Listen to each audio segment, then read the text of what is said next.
Last Sunday night, I had a flashback moment. As I was sitting there watching the Super Bowl, I flashed back to this summer.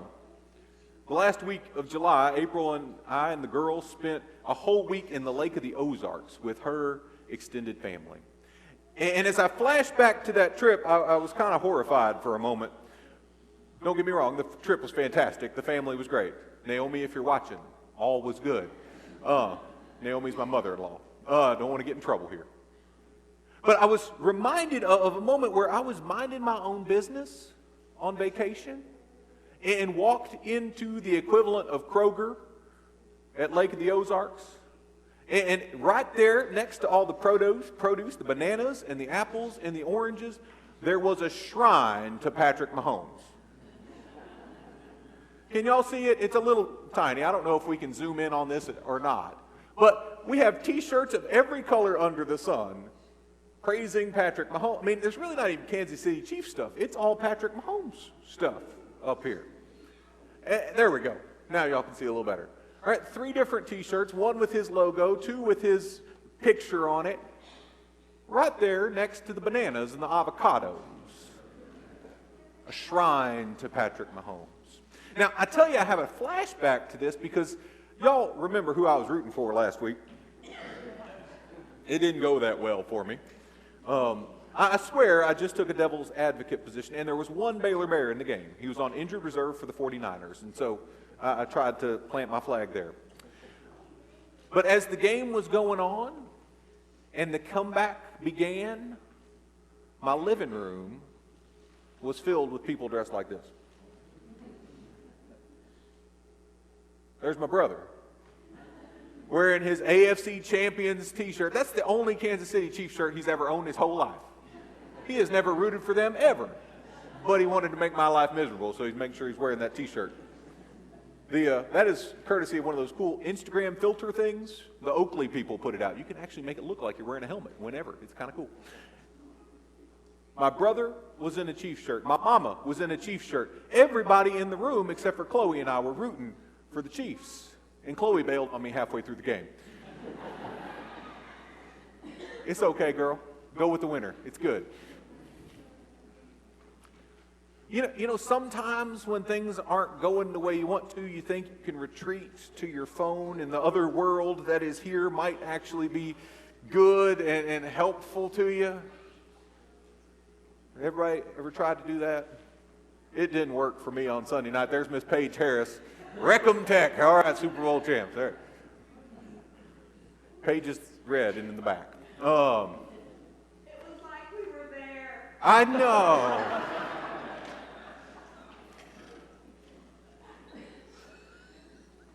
In that moment, I was caught in a kind of adoration. But as Miss Beverly talked to our kids about a little bit ago, that adoration was really a whole lot of fandom, really, right?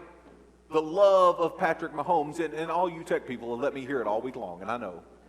If RG3 ever won a Super Bowl, I'd let you hear it too, but Mike Shanahan messed his knee up, and, that ain't going to happen. But I love that we're in the middle of this series on adoration in the midst of this season, because I think it provides us with a powerful differentiation, right? A lot of things in life we are incredible fans of. A lot of things in life we think incredibly highly of. We give a lot of our energy to. But it's not necessarily our adoration. It's not our worship.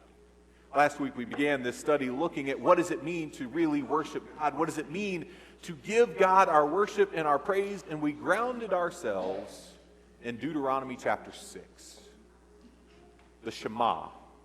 The Shema is a practice in Judaism that's grounded in our Holy Scriptures. It's a practice that good and faithful people begin their day and end their day with, right? Hear, O Israel, the Lord is good. The Lord is one. We shall love the Lord our God with all our heart, mind, soul, and strength. Right? You begin your day there, and you end your day there. Last week we looked at what it meant to truly turn our ear to hear as God invites us to hear. We know that Shema means not just to listen and let sound waves bounce off our eardrums, but to be really engaged. to be open to new action because of what we hear. Today we're looking at that heart piece. What does it look like to really love God with your whole heart? We've seen what it looks like to celebrate football players, and I think that's fine, but that's not what God is calling us to do when we talk about loving God with our whole heart. I love stories. And often when I can find a story that really shows me what I want to try to say, but with better words, I just want to turn our attention to it. You heard a story earlier from Wesley of what it means to love God with your whole heart. You heard a story of what it means to offer what I like to call heart allegiance to God. It's a story you may have heard before, you may not have heard before. The story of the Roman centurion. The Roman centurion was a man who lived in the first century, and as we all know, he had some trouble. He had a servant, according to our scriptures, who was back home and hurting and in pain and paralyzed, unable to move. And so as Jesus comes into Capernaum, he seeks him out and invites him to heal his servant. Now, there are lots of stories of healing that happen through our scriptures, right? Jesus doesn't just heal one guy and call it good. It happens over and over again, and many of the stories of healing are about just that, right? The point we're supposed to get is that Jesus had the power to heal. But I don't think that's the point of this story. The point of this story is it gives us an image, a visual, a representation of what it means to love God with our whole heart. We see in this story that the Roman centurion approached Jesus. He sought him out. He went looking, and y'all remember who the Roman centurion was, right? He wasn't just a random dude. In the first century in Israel, there were kind of two kinds of people, right? Jews and who? Gentiles. And Gentiles was just a term used for everybody else, right? We got a lot of Texans in this room, right? The 21st century Texan version of this is us and all y'all. Right?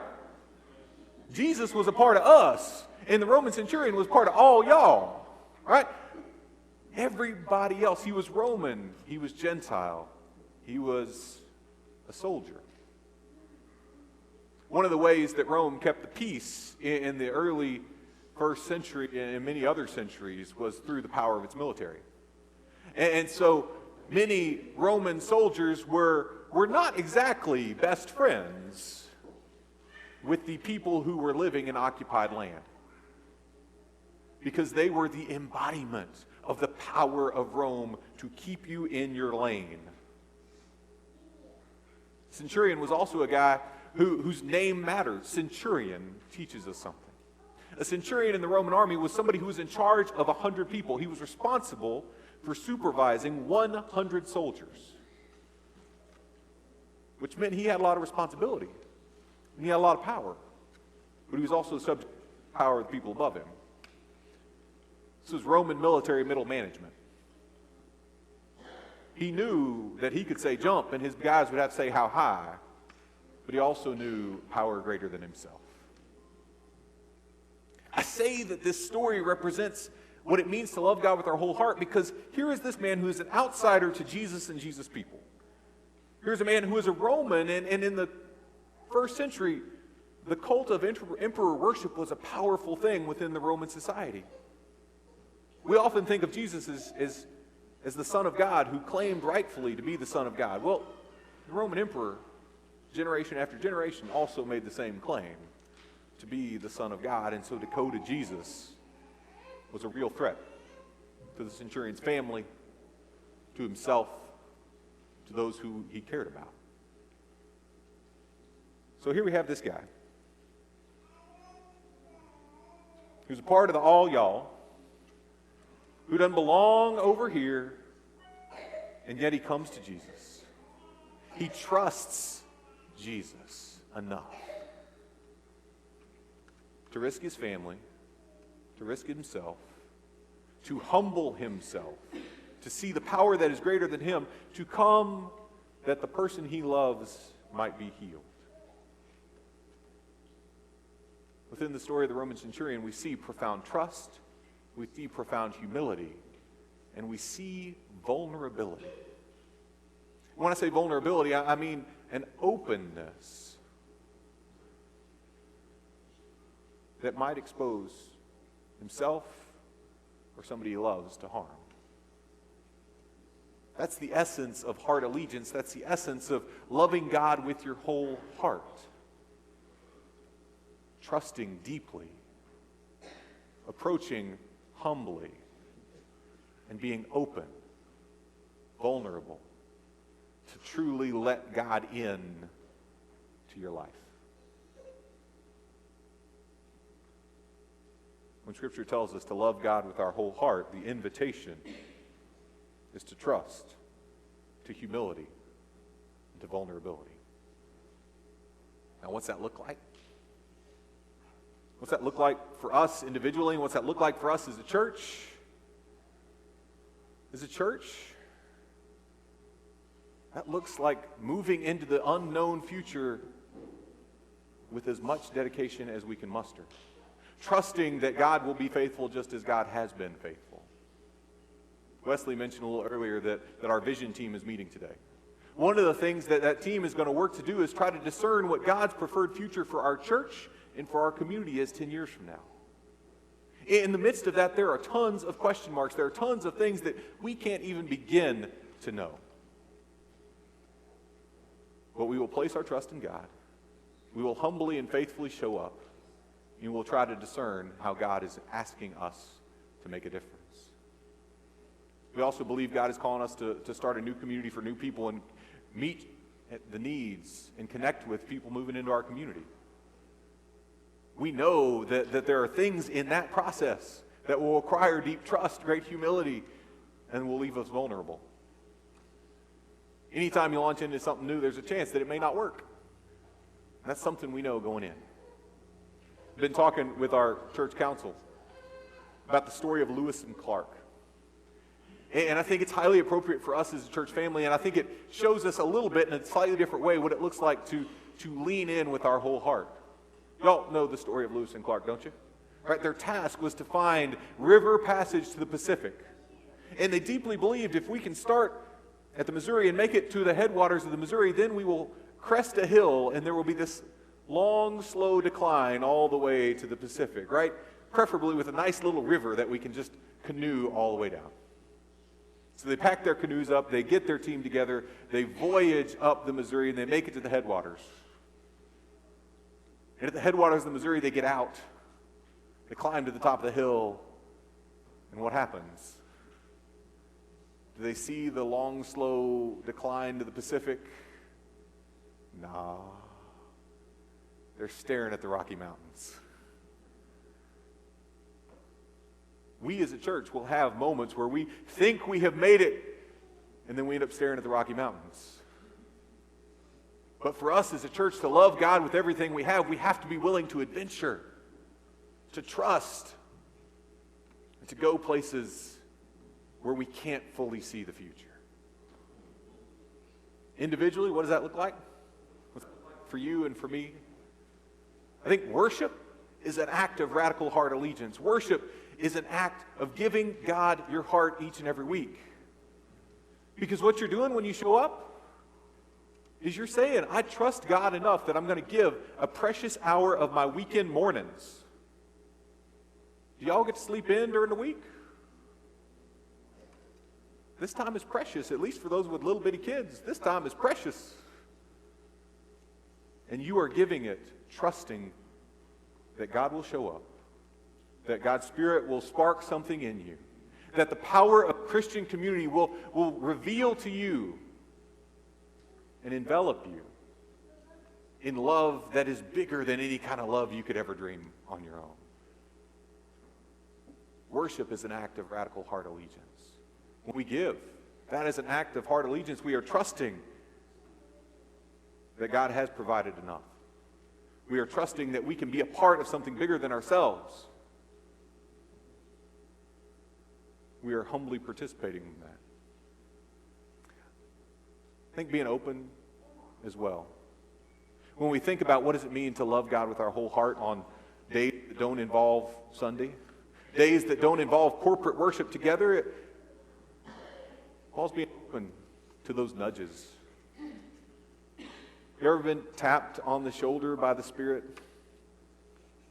You ever been poked in the ribs because you didn't pay attention to the tap on the shoulder? My call to ministry looked like a tap on the shoulder, a poke in the ribs, and a 2x4 to the head. Eventually, I got the picture.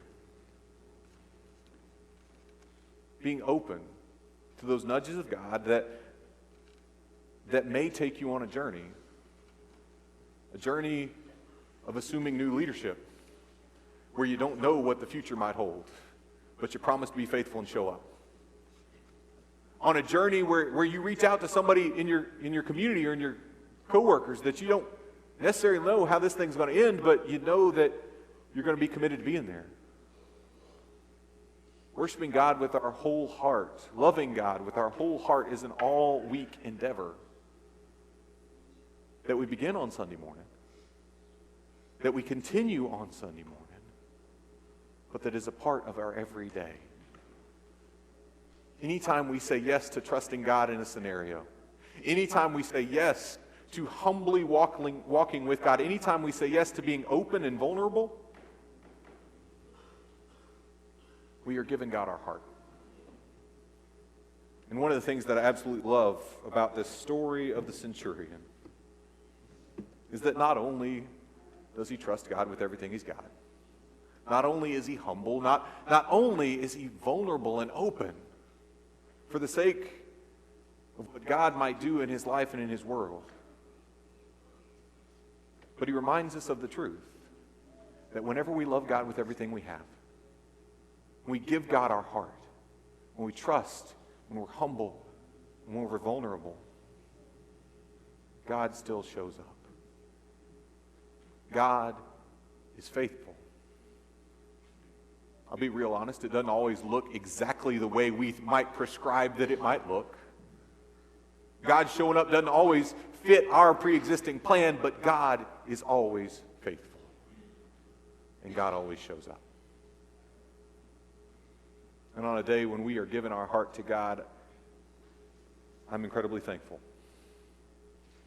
that I can trust. That I may not see what the future perfectly holds, but that God will be there and we won't be alone.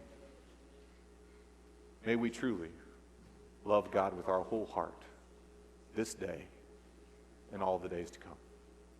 Amen.